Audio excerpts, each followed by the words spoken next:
Hello viewers, welcome to my channel. நான் இப்போ சிவப்பரிசி கஞ்சி செய்கிறத பற்றி சொல்கிறேன்.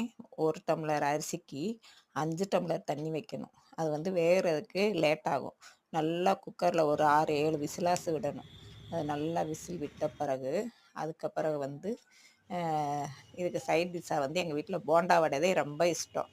அதனால் கொஞ்சம் கடலை மாவு, பச்சரிசி மாவு, க முருங்கை இலை, கொஞ்சம் போல் காரப்பொடி, பச்சை மிளகா, இஞ்சி, சோம்பு இதெல்லாம் போட்டு பிசைஞ்சு கொஞ்சோண்டு காயிற எண்ணெயை கொஞ்சம் ஊற்றி போண்டா வடை செஞ்சு வச்சுருக்கேன். அதுக்கு பிறகு தக்காளி கொஞ்சம் போண்டா வடை செஞ்சுட்டு அதுக்கப்புறம் தக்காளி கொஜ்ஜு செஞ்சு வச்சுருக்கேன். இதுக்கு அவ்வளோ ருசியாக இருக்கும் அந்த சிவப்பரிசி கஞ்சி. இந்த சேனல் பிடிச்சிருந்தால் லைக் பண்ணுங்கள், ஷேர் பண்ணுங்கள், சப்ஸ்கிரைப் பண்ணுங்கள். தேங்க்யூ.